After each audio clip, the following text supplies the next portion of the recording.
Magandang araw mga katokers, mga katokis, mga katoshis. Welcome na naman po sa panibagong vlog po natin dito sa Talking Toshi TV. Yes! Alright, pag-usapan natin itong upcoming 2024 PBA Philippine Cup. Quarterfinals po muna tayo mga kababayan. Disclaimer lang po mga kababayan. Tayo po yung may sari-sariling kanya-kanya at sari-sariling opinyon. Kung meron man po akong masabi at mabanggit na labag o salungat sa inyong mga saloobin o opinyon, ipagpangumanhin nyo na po at pasensya na po sa inyo dahil may kanya-kanya po tayong opinyon at pananaw sa buhay, ano? Kaya respetuhan na lang po sana siguro tayo ng opinyon, ano?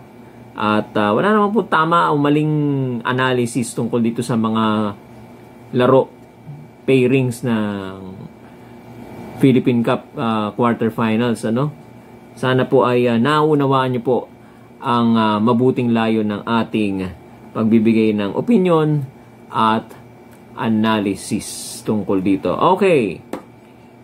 Sa unang encounter, pagtatagpo ng TNT at Ross, ano? Nanalo po ang TNT 108-107. Ayan. So 1 point lang po, no? Alright. Ang sabi ni Coach Yeng Giao sa kanyang interview, and I quote, "Belga and Norwood were very instrumental in keeping the team together.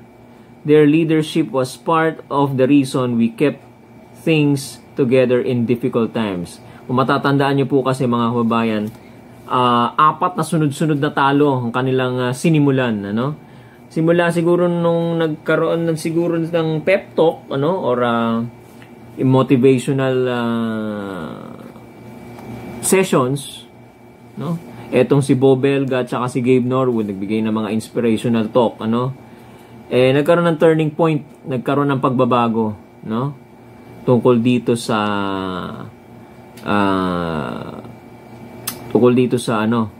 sa kanilang problema na kinakaharap. Kaya naman nung sumunod na mga laro, naging 6-1 na ang kanilang record. Kaya they ended up 6-5, ano? Okay. So ito yung isa sa mga realization nila. Now, ang sabi naman sa interview ni Coach Chot Reyes, ano? The only way we can compete with them is if we have enough or everyone on board. I hope we have a few days for Kelly Williams to be 100% kasi may back spasms po ito, no? And I hope Jason is not too banged up. Okay? And close quote, ano? End quote. Hinihiling nito si Coach Chot Reyes na etong si Kelly Williams at saka si Jason Castro ay maging healthy. Okay? At 100%. Okay. Dahil sa Biyernes pa naman, wala pang schedule, ano? Wala pang final schedule ng pero ang intindi ko diyan is Biyernes ang simula. Hindi lang natin alam kung sino pa maglalaro, ano? Okay. Anyway, hintayin na lang natin yung announcement from the PBA office. Okay. Tingnan natin yung mga statistics, okay? Sa assist department, TNT ang nanalo rito, 25-19. Okay? They shared the ball well, ano? Okay? Kaya lang dito naman sa depensa, sa blocks, ano? No? Nanguna ang rain or shine. Actually, walang blocks ang TNT. 0 sila, 7-0 sila, no? And again, nanaig na naman ang rain or shine sa 2-point area, 2-point percentage, ano? 52.5 versus 42.6. Okay? At in return naman, TNT naman ang nanguna sa 3-point shots, ano? 40.7 versus 28%. Okay? Karamihan niya nangyari nung fourth quarter nung humahabol sila. Okay?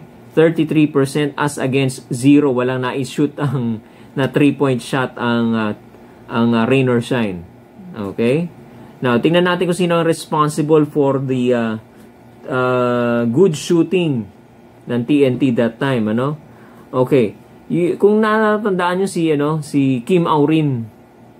Okay, that was his night, ano? With 21 points and 71% from the 3-point area. Okay? Ito rin si Roger Pogoy, 80% from the 3-point area, 22 points ang kanya na i-contribute. Now, you cannot count of Calvin Oftana because he contributed 23 points and 14 rebounds. Okay? You have also Jason Castro, okay, with 14 points and 7 assists. So, yung assist department na binanggit natin kanina, 25-19, isa siya sa mga nag-contribute, ano? And then you have Brandon Ganuelas Roser or BGR, ano? 15 points and 14 rebounds. Alright? So, yan yung mga top scorers sa TNT, ano? Now, ang maganda rito sa rain or shine, si Coach Yeng Guiao, ginagamit niya halos lahat ng players. Binibigyan niya ng opportunity or playing time para ma-motivate niya, magkaroon ng kumpiyansa at makita niya kung meron ba tong potential na gumawa, mag-contribute sa team, binibigyan niya ng confidence, binibigyan niya ng playing time. Tingnan niyo yung mga nangyari dito, no? Yung mga hindi mo inaasahan na mga pangalan lumilitaw, no? Like this one, si Andre Karakot with 15 points, okay? Bo Belga, the usuals, no? 10 points, 7 rebounds, and 6 assists. Okay? Now, very notable itong 33% ni Bo Belga. No? Nagpa-practice siguro ito ng 3-point shots. Ano? Kasi maganda nga naman sa isang team, yung sentro mo, yung malaki mo, magaling, marunong tumira sa labas sa 3-point shot. Okay? Nagiging stretch 5 siya. Okay? Ano nangyayari? Yung bantay ni, luluwag sa loob, makaka-penetrate yung mga maliliit. Ang nangyayari, lalabas, babantayan. Siyempre, susundan ng bantay ni Belga, si Bo Belga. Luluwag ngayon sa loob. Okay? Mawawala yung intimidation factor dahil nasa labas yung bantay ni Bo Belga, So, yun ang nagiging advantage ng stretch 5 or stretch 4, kung ano man ang gusto nyo tawagin, Kung depende sa posisyon, And then you have Adrian Nocum with 20 points and 4 assists. Ito, revelation ito, You also have Sean Ildefonso with 11 points. What's good with him is nag-improve yung kanyang field goal percentage to 57%. Napakataas niyan. And dinadagdag niya, ini-improve niya, pinapractice daw niya yung shooting niya, Especially from the 3-point area. Kaya meron siyang 66% dito. Okay? So maganda 'yan for a player na naiiba kasi ang posisyon nyo from the UAAP, from the amateur papunta sa PBA kasi nagtatangkara na yung mga players, So naiiba ang posisyon mo ngayon, So you have to learn to adjust, katulad ni Sean Ildefonso. Ngayon ito si Kit Datu contributed 8 points and 8 rebounds. Katulong ito ni Bo Belga sa loob, kasi malaki to. So, naniniwala si Coach Yeng Guiao dito sa kanyang kakayanan na makakatulong po siya sa gitna. Okay? So, tingnan nyo, naka 8 rebounds siya. Okay? You have also Leo Santillan, with 20 points and 11 rebounds. Okay? So, si Leo Santillan, magaling din to. Okay? So, titingnan nyo, all have contributed. Kasi motivated lahat ng players si Coach Yeng Guiao. Binibigyan niya ng playing time or confidence. So, yan ang nagiging epekto ng coaching style ni Coach Yeng Guiao. Okay? Maganda itong labang ito, mga kababayan. Nagka-cancel out sila. So, tingnan natin. Ito, best of 3 po ito. Okay? So, I'm expecting this to be a close fight. Between Coach Chot Reyes and Coach Yeng Guiao. Alright, punta naman tayo dito sa NLEX Meralco. Best of 3 rin po ito, mga kababayan. Sa unang encounter po nila, 99-96, nanalo po ang NLEX Road Warriors. Nagka-cancel out din po sila sa mga numbers, sa some of the statistics, Okay? Sa field goal percentage, overall field goal percentage, NLEX po ang nanalo, 44% as against 39.8%. Kaya lang ang nagkaroon ng canceling out, kaya medyo close ang laro, is because yung field goal percentage ng NLEX noong third quarter, napakababa, very poor shooting. Okay? Nakabawi sila sa third quarter pala to, no? Okay. Pero kasi nung second quarter, no? Sila naman yung mataas ang percentage. Meralco naman ang poor shooting, ano? Okay? Sa third quarter, mataas naman ang shooting ng ng NLEX, mababa naman ang Meralco. Okay? So, nagka-cancel out sila. Okay, kaya medyo close ang laro, no? But nonetheless, maganda itong nangyayari dito para meron tayong aabangan, ano? Okay. Ngayon, sa 3-point area percentage, NLEX ang may upper hand, ano? 39% as against 22%. Maganda po kasing meron tayong shooting sa 3 points kasi pagka naghahabol po tayo, malaking bagay po yan kung mataas ang percentage po ninyo. Okay? Makakahabol at makakahabol kayo ng malaki, lalo na pagkatambak kayo, laki ng lamang, ano? Okay.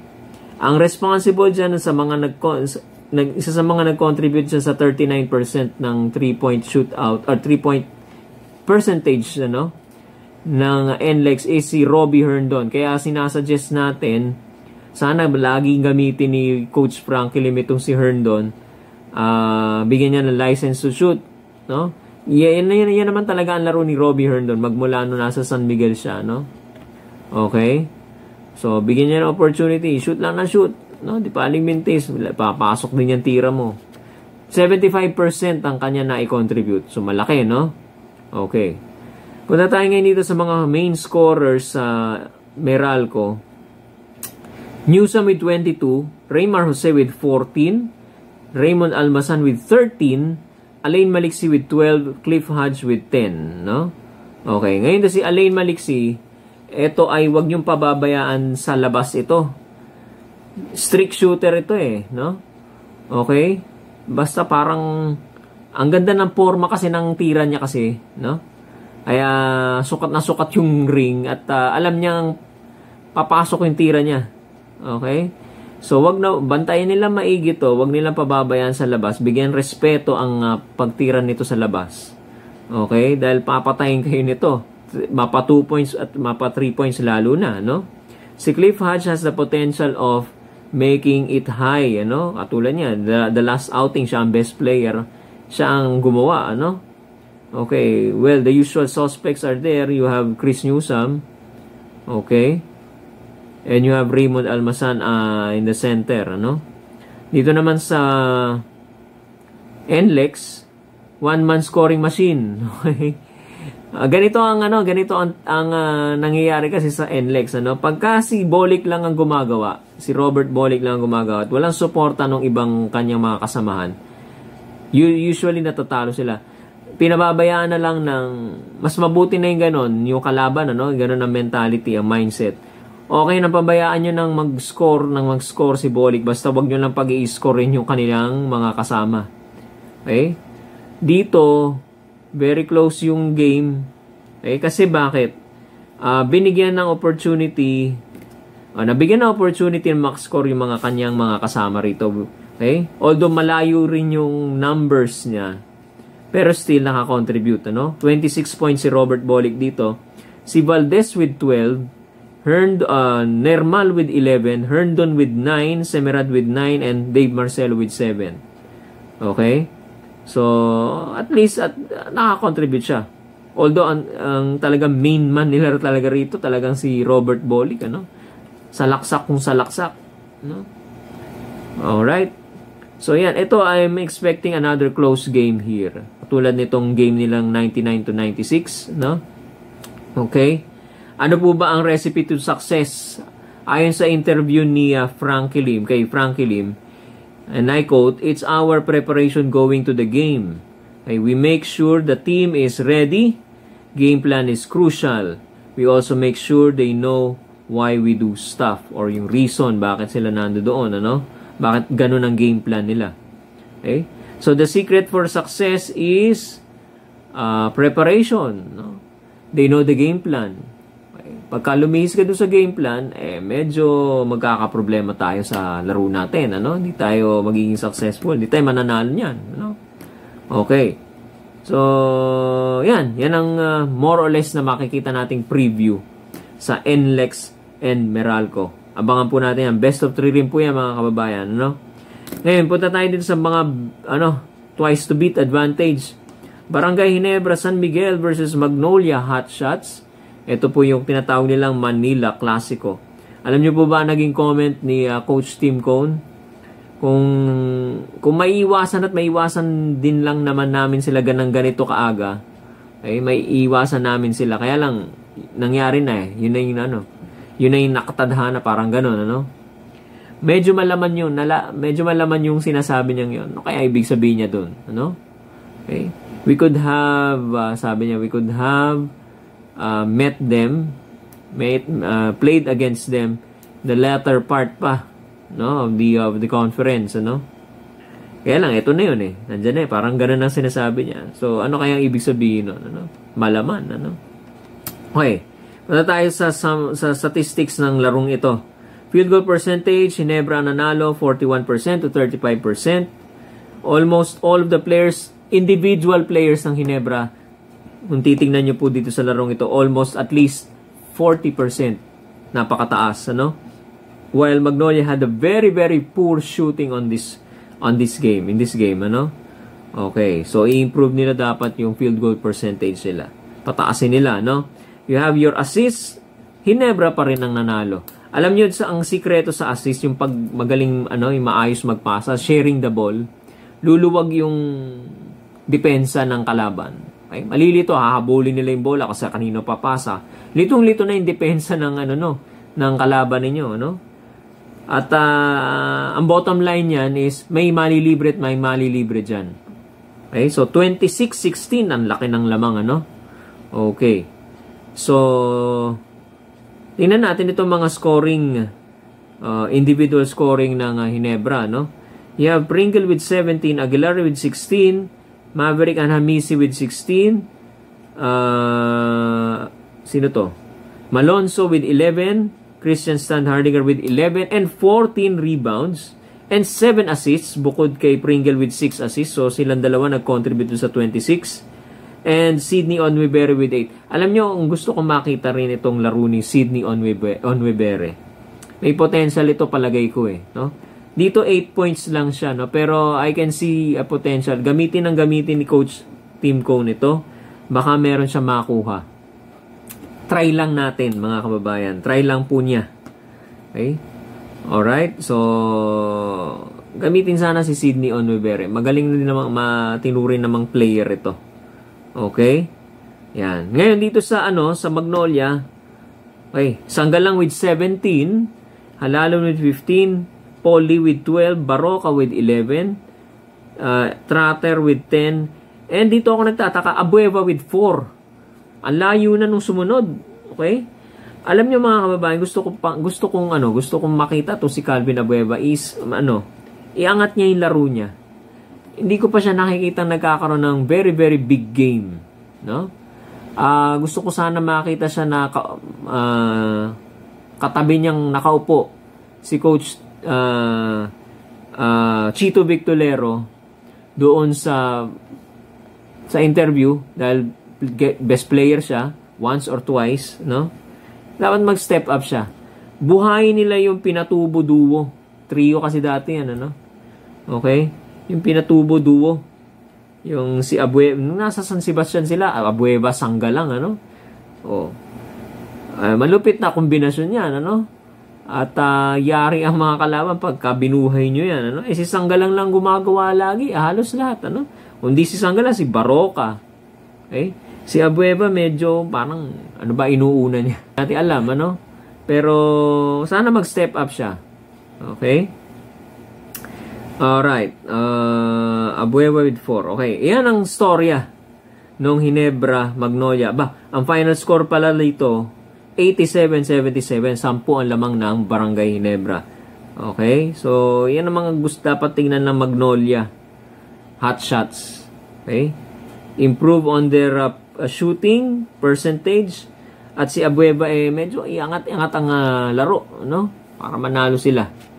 At ngayon pang merong sa part naman ng Ginebra to, nakalimutan ko lang, meron silang iniinda ngayon na injury. Itong si Jamie Malonzo, medyo matatagalan to kasi no? Ano ba? MCL, ACL, no? Matagal yan, ano? Ngayon, itong laro nila sa NLEX nung linggo, na-injured naman to si Maverick Anhamisi. Tingnan nyo naman ang ginawa ni Anhamisi, 16 points dito sa kanilang last outing, sa kanilang last encounter. Okay, so malaking factor din to, dalawa, no? Si Jamie Malonzo and Maverick Anhamisi. Kung i-add ko itong kanilang points dito, you have 27 points agad na mawawala sa iyo. Okay? So, tingnan natin kung maglalaro si Maverick. Yung sa shoulder kasi niya yun. Nagkatamaan yata sila ni Semerad, ano? Nung linggo. Okay. Pero maganda rin itong laban na to. Tingnan natin, ano? Manila Clasico. Kaya nga sinasabi ko sa inyo mga kababayan, sana manalo Magnolia isang beses, isa pang Manila Clasico. Para sulit, ano? Yan, mga kababayan. Ngayon dito sa huling twice to beat advantage, itong San Miguel Beermen, actually wala pa silang kalaban kasi may playoff sa Wednesday. Terra Firma versus Northport. Pero bibigyan na rin natin ng komento ito. Okay? Both Terra Firma and Northport kung sino man ang makakalaban nila. Unahin natin yung SMB Terra Firma.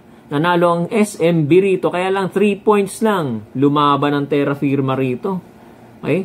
At lumamang pa sila nung una, no? Okay, so pero nanalo pa rin ang San Miguel Beer dito. 113, 110, 113, 110. Okay? Dahilan nito noong third quarter run by the San Miguel Beermen. Okay? Alright. Tingnan natin tong mga statistics, ano?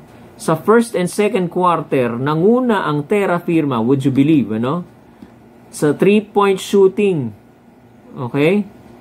Because of Wami Chongson, Gomez Deliano, yan. Si Javi, Gomez Deliano. Having hard time reading this one. Kala ko ano yung nababasa ko, no?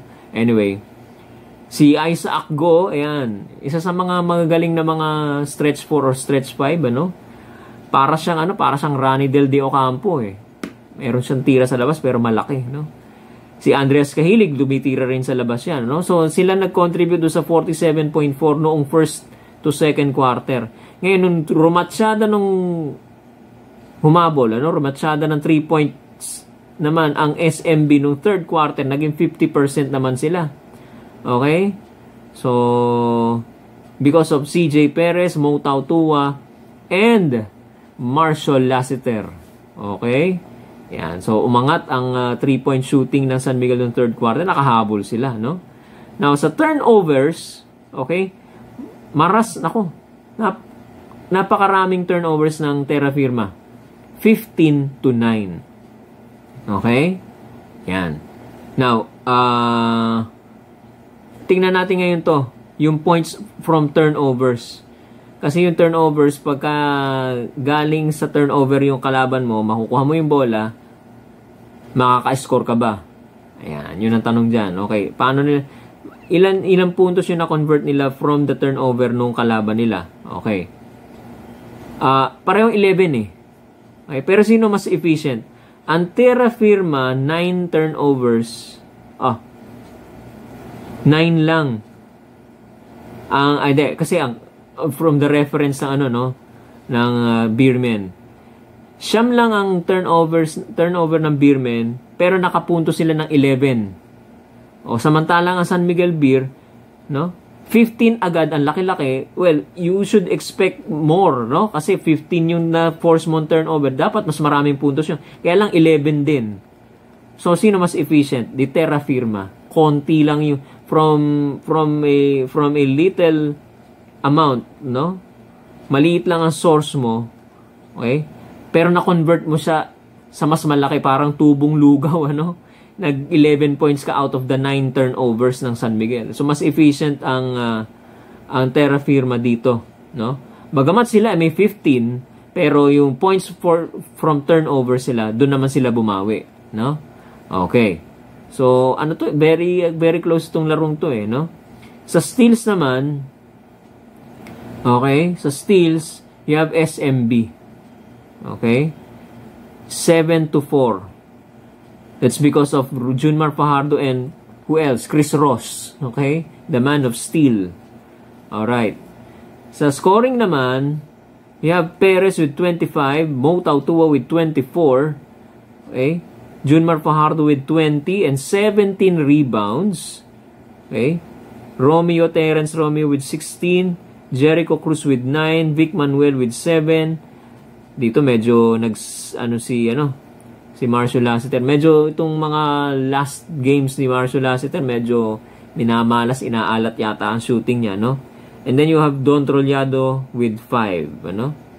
Ito si Vic Manuel, hindi ko alam bakit medyo inuupo ni Coach George Gallen, no? Maganda siyang pamalit no?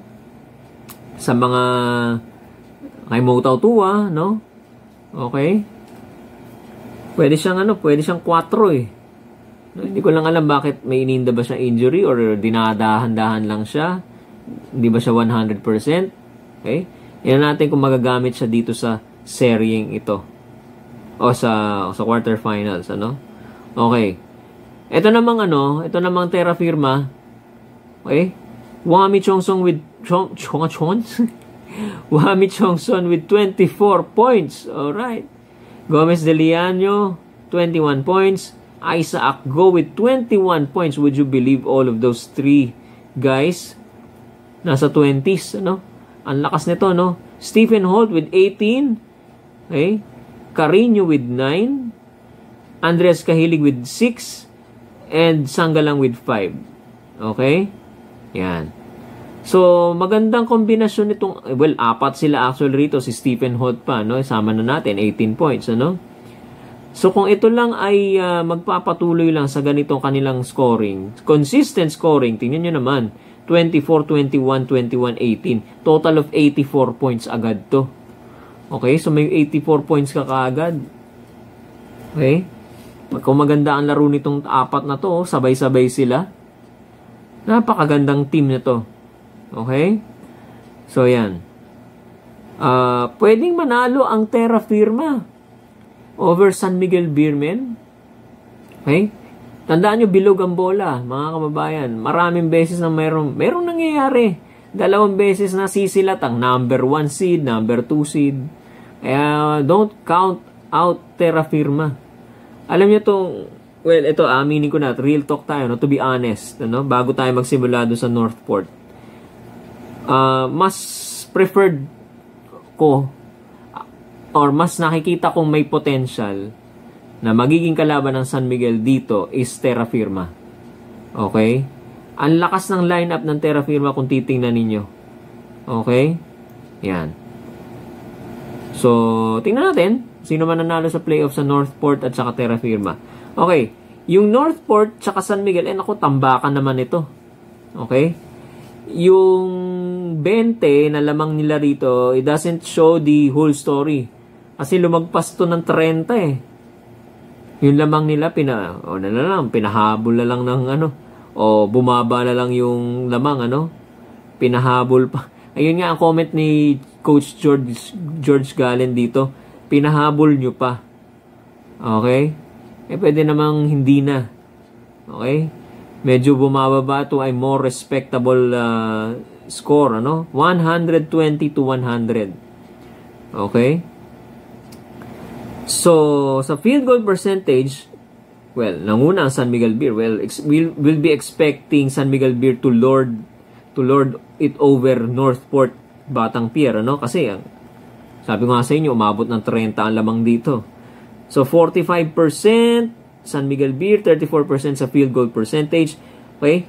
90 attempts ang San Miguel dito from the field. 45 to 90. Okay? So, talagang lang sila. Shoot na shoot, no? Tira lang na tira. Okay, 3-point percentage, 51.4 para sa San Miguel, 29.4 para dito sa Northport Batang Pier. Napakalayo, no? Mga responsible sa tres. Okay? Mga gumawa sa tres, si Perez, Lassiter, Trollano, Enciso, and then you have also Chris Ross. Okay? Si Chris Ross, ito magugulat ka na lang, hindi mo babantayan. Sige nga, tira ka sa tres. Pagka tinirahan ka sa 3, dire-diretso, tuloy-tuloy, 2 beses, 3 beses, magtataka ka no? When they needed it most. Kung kailan kailangan nila, doon gagawa or magpapapasok yung 3 ni Chris Ross, Ilang beses na niyang ginawa yan sa finals. Okay? Rebounds. Lamang pa rin ang San Miguel dito. 50-45. Okay? Perez with 9 rebounds. Rodney Brondial with 7 rebounds. And you have Fajardo with 9 rebounds. Okay? Of course, nandiyan din si Troliano at saka si Mautau Tua. Sa assist department, ganun din. Napakalaki ng lamang, SMB with 31 assists. Ang laki, Dami. 31 assists. Okay? And 20 lang sa Northport Batampier. Yung mga gumawa sa assist, assist department, you have Perez and you have Terence Romeo. Si Terence Romeo rito, 4 points na. Pero nag-issue siya ng 7 assists. Yung 7 assists at the minimum, 2 points lang yun, Kasi baka may 3 or... Pero kung ilagay nyo lang sa minimum at least 2 points. So, parang umiscore na rin siya ng 14 points nun, So, malaking bagay na rin yung kanyang 7 assists. Alright? So, ito tambakan to. So, kung makakalaban ng San Miguel and Northport, heavily expected na magkakaroon ulit ng tambakan dito, Unless na magkakaroon ng turnaround, overhaul, merong complete turnaround or change sa laro ng Northport. Tingnan natin itong mga puntusan ng mga individuals dito, individual players. We have Perez with 29, you have Tautua with 15, Lassiter with 14, 4 out of 5 from the 3-point area. Okay? Don Troliano with 13, Junmar Fajardo with 12. Kahit hindi nagtrabaho o nagpumuntos masyado si Junmar, May Perez ka, may Tautua ka, may Lassiter ka sa 3. So, San Miguel Beer is a very talented team talaga, With 4 out of 11, si Fajardo sa field, Okay? Buti na lang na may nag-step up, Okay? You have Jeron Teng with 10. Okay? And Sisu with 9. Ito yata yung tatlong sunod-sunod niyang 3, Kaya 9 points siya rito. Brondial with 8. Okay? So, dito naman talaga, dito ako medyo hindi ko gusto itong, although umi-score sila, pero hindi ko gusto ang scoring, kalat ng scoring ng Northport dito. Arvin Tolentino with 26, tapos yung sumunod, si Bulanadi, Lucero, and sino to? Nako, hindi ko na naintindihan yung sulat ko. Si Joshua Munson, sorry. Only with 10 points. Ang layo, 26 tapos 10, Tapos si Kuntapay, si Samar. Ito ang mga tanong ko, mga kababayan. Hindi ko alam, hindi ko na nakikitang, hindi ko na parang silently, nawala sa eksena to si Jeff Chan. Although pinapasok naman siya, pero parang nawala yung shooting touch niya. Hindi ko siya nakikita sa laro, Ano na ba nangyari sa kanya? Okay? Pwedeng gamitin ni Coach Bonnie ito, Si Jeff Chan, ibabad niya. Si Chris Rosales, may potential ito. Nung nasa NLEX ba? Nasa NLEX siya noon, Si Chris Rosales, ang galing-galing nito, Pamatay sunog ito, Si Will Navarro. Okay, ginagamit niya, pero parang sporadically, sparingly. Hindi niya masyado ginagamit. Mga kababad si Arvin Tolentino, si Joshua Munson. Sana ibalik niya to, gamitin ni Coach Bonnie to si Jeff Chan, si Chris Rosales at saka si Will Navarro. Tingnan natin kung baka may makuha siya dyan. Tingnan, tambak kasi 120, sabi ko sa inyo, umabot ng 30 itong lamang nito, Okay?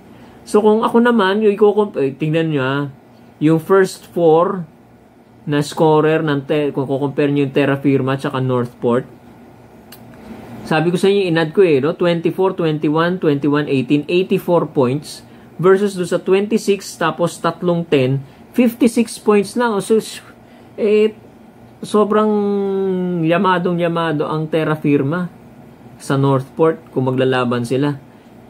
No? Sa playoff nila. Tingnan natin ang magiging resulta ng playoff na to. Okay? Pero for me, to be honest, kung ako tatanungin nyo, mas nakikita kong potential na mananalo at makakalaban ng mananalo ang Terra Firma sa Northport at makakalaban ng San Miguel Beer sa quarterfinals. Okay? Pakiusap ko lang sa Terra Firma, wag naman sila mamigay ng player, Patagalin lang nila itong samahan na to, itong line-up na to. Patagalin lang nila, mapapantayan nila, at least man lang rain or shine, mapapantayan nila. At tulad ng ginagawa ni Coach Yeng Giao, hindi siya nagtatapon ng players. Pinatatagal niya muna yung samahan, mga 2 to 3 years. Tingnan niyo yung cohesiveness ng team, no? Mag-gel yan na maganda, tapos they will play beautiful music. Ito pa lang, dito pa lang sa stage na to, tingnan nyo, 24-21, 21-18. Okay, kalaban nila San Miguel, dikit ang laban, muntikan na nilang matalo. Okay, so yan, huwag na mamigay ng player, please naman.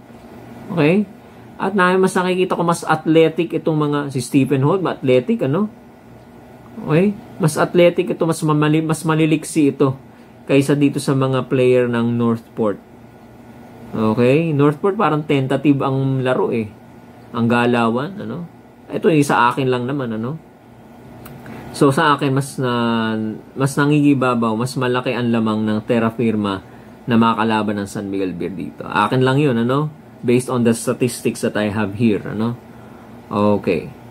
So yan mga kababayan, ang ating prognosis tungkol dito sa quarterfinals na darating. Sa semifinals, God willing, bibigyan ko rin po kayo ng ganitong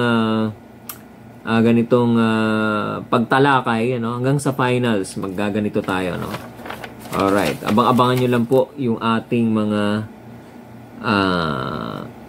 thumbnails, makikita nyo naman agad yan. Okay? Sana may napulot kayo. Sana may napulot kayo, kahit pa paano sa abang lingkod po ninyo, mga kababayan, mga ka-PBA. Patuloy po ninyong suportahan ang ating channel, Talking Toshi TV. Madali lang po mag-subscribe sa ating channel. Pindutin nyo lang po yung subscribe button. Okay na po yan. At pati sa Facebook account po natin, Facebook page, Talking Toshi TV. Follow nyo na rin po, mga kababayan. Hanggang dito na lamang po, hanggang sa susunod po nating pagkikita-kita sa panibagong vlog, panibagong pagtalakay natin sa paksa, sa mga paksa tungkol dito sa sports, lalo na dito specifically sa PBA. Hanggang sa susunod po nating pagkikita-kita, maraming salamat po sa inyong pagtutok. Ingatan nawa tayo ng Panginoon. Maraming salamat po at paalam.